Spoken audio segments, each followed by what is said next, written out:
Hi, and welcome back to another video. This is going to be the third and final video of the three-part series of the Chase Ultimate Reward System. In the first part, we talked about the personal credit cards. The second part, we talked about the business credit cards, outlined each card and their benefits, as well as led up to this point where we discuss how to use your Ultimate Rewards points. Just to get things started, you can use them one of two ways. The first way is either going to be in a form of cash back, and the second way is going to be used for travel purposes. So just to summarize, you've accumulated all these points through spend, referral bonuses, sign-up bonuses, and now you're looking to use these points in either the form of cashback or travel. Some of these points may be scattered throughout several different cards. You may have transferred all of your points onto one card, but regardless, you have accumulated these points and now you're looking to use them. So the first way to use these points is going to be in the form of cashback. Now you can use points for cashback in one of two ways. This can either be for a statement credit that you would just use to pay off whatever balance is on your card. The second way would just be to transfer your points directly into your bank account. So these are going to be valued at 1 cent per point. So for example, if you have 10,000 points, this is going to be equivalent to $100. And whenever you get to transfer those 10,000 points into your bank account, $100 would show up in your bank account after you initiate the transfer. Okay, so to do this, it's pretty simple. First, you would go to your Ultimate Rewards tab, click on the card that you want to use for a statement credit or transfer into your bank account.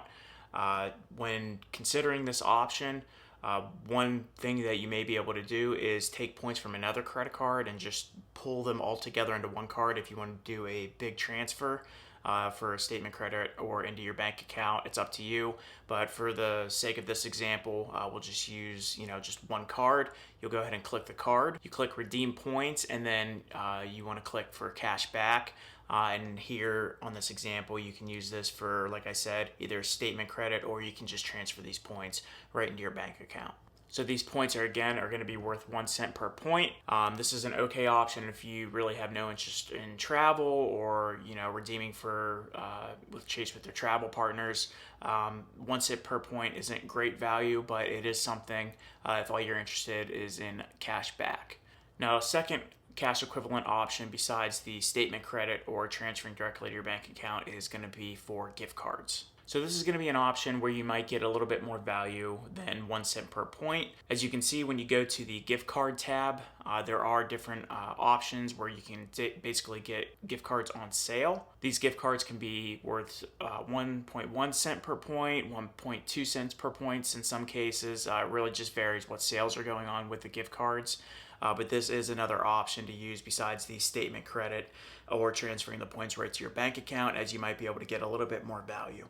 So this option is probably best used if you know you have upcoming spend.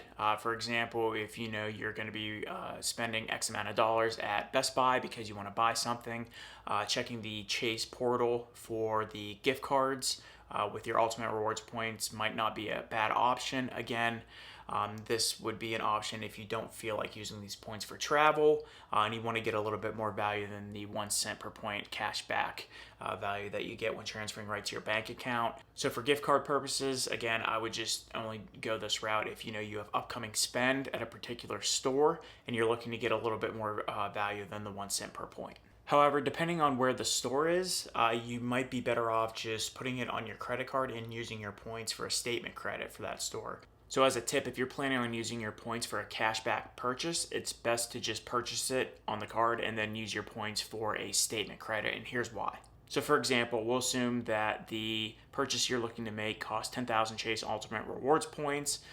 So instead of just taking the Chase Ultimate Rewards points and putting them in your bank account to make the purchase, what you might want to do is just use them as a statement credit. So if the same purchase, so the 10,000 Ultimate Rewards points, which is equivalent to $100, if you just make the purchase using your credit card, you're getting 1.5% back. Once you make the purchase with the card, it's still going to be $100, and you can go ahead and redeem the 10,000 Chase Ultimate Rewards points for that purchase onto your card instead of just paying it from your bank account. So this way you are still using either way 10,000 Chase Ultimate Rewards points, but you're also getting the 1.5% back. It's not much, but it is a little bit better value than just using your bank account to make the purchase. But regardless, this can add up for bigger purchases. So if you're looking to make a purchase that costs $10,000 and you're using your Chase Freedom card, which gets 5% back in rotating categories, if the purchase costs $10,000, then you're getting $500 back. So this can really add up just depending on where you're making the purchase and how much everything costs, tied in with which multipliers are able to be used at the merchant that you're shopping from. So that's it for the cashback side of things. So it's pretty simple and straightforward. If you're a person that really only cares about the cash that you earn for your credit card spend, you can use this cash to put in a savings account, look to invest it. There's a plethora of ways to use cash. But if you really are just satisfied with the 1 cent per point, you can really use anything with cash. So you do have flexibility once the cash does come to you, but there is a little bit more value to be had with your Chase Ultimate Rewards points that we'll talk about next. So you're using your Ultimate Rewards points for travel. This is where things get a little bit interesting. My goal whenever I'm using points for travel is to get as many cents per point whenever I'm booking travel as possible. This can be for either aspirational travel, or you can just find a good weekend getaway to get value from your points. Either way, again, my goal whenever I'm using my points is to get as many cents per possible when booking travel. As you can remember, the cashback value can be 1 cent per point if you're using gift cards, maybe a little bit north of there. Whenever you're booking travel though, it could be a lot more, so we'll get into that now. Okay, so there's 2 ways to use your points for travel.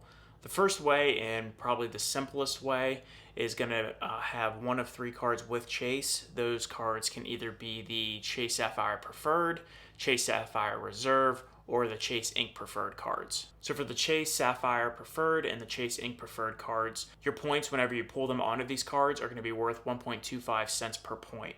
So for example, if you have 250,000 Chase Ultimate Rewards points on one of these cards and you redeem them for flights, hotels, or travel through the Chase Travel Portal, then these points will be worth more than 300,000 Chase Ultimate Rewards points, which is equivalent to just over $3,100.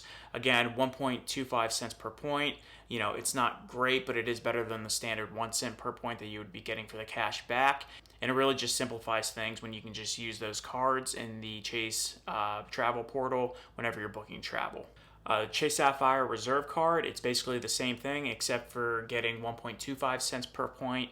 With your points on the card, you're going to get 1.5 cents per point. So it's a 50% increase whenever you compare it to the standard 1 cent per point when using for cash back. So for the same example, if you have 250,000 Chase Ultimate Rewards points and you are redeeming them with your Chase Sapphire Reserve card for travel through the Chase Travel Portal, you can get upwards of $3,700 or just over 370,000 Chase Ultimate Rewards points in value whenever you're using it for travel with the Chase Travel Portal. So the second way to redeem your Ultimate Rewards points for travel is going to be to transfer them out to Chase's travel partners whenever you're looking to book travel. So these are going to be airlines and hotels that use Chase's points converted over to their own system of points whenever you're booking travel. However, this process is a little bit complicated as the kind of method of transferring points over and booking through each partner can differ from partner to partner.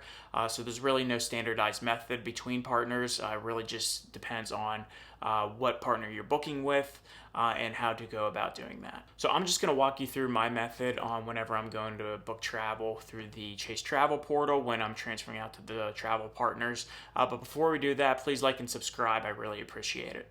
So step 1 is having those cards that I mentioned before to unlock Chase's Travel Portal. Those cards are going to be the Chase Sapphire Preferred card, the Chase Ink Preferred card, or the Chase Sapphire Reserve card. Without one of these 3 cards, you'll be unable to unlock Chase's travel partners and would only be able to just use your points as cash back. Again, you wouldn't be able to transfer them out at all, so you do need to hold one of these 3 cards. Again, the cheapest option is just to go with the Chase Ink Preferred card or the Chase Sapphire Preferred card, as these only have a $95 annual fee, and it is the cheapest way to unlock the Chase Travel Portal if you're looking to transfer your Ultimate Rewards points out to Chase's travel partners. So step 2 is also pretty simple. You can then select where you'd like to travel to. This can be either domestic travel or this can be international travel, completely up to you, just based on your preference. So for this example, let's say that we just want to go to Japan. So if I go over to Google Flights, I'll go ahead and type in JFK to the airport in Tokyo. And I'll select April 1st, 2025 through April 15th, 2025. And I'll pick business class for 2 people. So once you determine your departure and arrival flights, you want to check on how many points it'll cost you when converted to the cost of the flights. Something I'm looking to do in the future is kind of have a breakdown on each travel partner, so kind of like an extended series on how to book with each partner. So if this is something that you'd like to see, please comment down below and let me know which travel partner you'd like me to go through first. But once you've established how many points that you're going to need, you can go ahead and transfer those points out to that travel partner. So before doing so, you want to make sure that you're doing everything in the correct order and you have the correct number of points that you're transferring over, as once you transfer the points over to the travel partner, you'll be unable to retrieve those points back if you made a mistake. So you want to double check everything, make sure you're transferring out to the right partner and it's the correct number of points that you're transferring over. That way you won't have any points transfer remorse if you actually made a mistake. So a rule of thumb, whenever you're transferring these points out, you want to make sure that you're getting good quality cents per point whenever you're booking. Again, if you can remember, if you just use the 3 travel cards, you can get 1.25 cents per point up to 1.5 cents per point whenever you're using your Ultimate Rewards points for travel. For cashback and gift cards, it's 1 cent per point to maybe 1.1 cent per point. But whenever you transfer these points out to the travel partners with Chase, this is really where you're going to get bang for your buck and some good value for your points whenever you're using them for travel. So rule of thumb whenever using points for travel is you want to be able to get 2 cents per point whenever you're using your points. This is just an industry standard and a good rule of thumb to make sure you're getting good value for your points. So for example, when my fiance and I went to Italy in October of 2023, we used 270,000 Chase Ultimate Rewards points, and we booked Emirates Business Class going to Italy, and then we booked Air France Business Class coming back from Italy. All in all, the flights would have been about $12,000, so if I take the $12,000 divided by the 270,000 Chase Ultimate Rewards points, that comes out to be about 4.4 cents per point whenever we use these points to book travel. However, there's been more extreme cases where people can find flights or hotels and book with those partners for points being worth up to 7, 8. Sometimes you find what's called a unicorn booking where you can get 10, 12 cents per point whenever you're using this for travel. So to do this, you have to kind of look for a flash sale through, I use Google Flights. And if you're using this method, you kind of have to look for the flight or the hotel whenever the booking first drops. That's typically where people find the best value whenever, I'm looking through old Flyer Talk forums. That's where people are finding the 10 cents per point booking, higher bookings that might be worth 7 or 8 cents per point. Still really great value, but they are few and far between. That's why people would try to first jump on them whenever the booking drops. That way they can secure better value for their points. So to recap, make sure you identify the dates and the departure and arrival times that you'd like to book. Whenever you do this, then you can kind of determine on how many points that you're going to need to transfer out to the travel partner. And also keeping in mind that you want to get at least 2 cents per point whenever booking travel to get the best value for your points. Again, these points can be used anywhere from domestic to international flights, hotels, but it really is just up to you on what you'd like to do with your points. Personally, I like to use these points for travel on airfare. I think airfare, the business class experience is a great way to use your points for travel. We had a great time on Emirates whenever we used them. So whenever booking, it's really just up to you. This is really just the fun of it. You could be someone that has a specific destination you want to go to, or you could be flexible with your dates and locations on how you want to use your points. And this is a little bit more fun and can kind of make a game of it whenever you're going to look for the best value. If you are a little bit flexible when booking, you don't have a set location. Again, you can just kind of be flexible and find the best points for your value. But that's it for this three-part series. I'll probably start getting back into the bank account bonuses. And I might modify kind of how I format my videos, so I'm covering a few different topics and not just sticking with one topic whenever I'm doing it. But thanks for watching. I really appreciate it. If you could please like and subscribe, I'd also really appreciate it as I'm trying to grow my channel. Thanks again, and have a great day.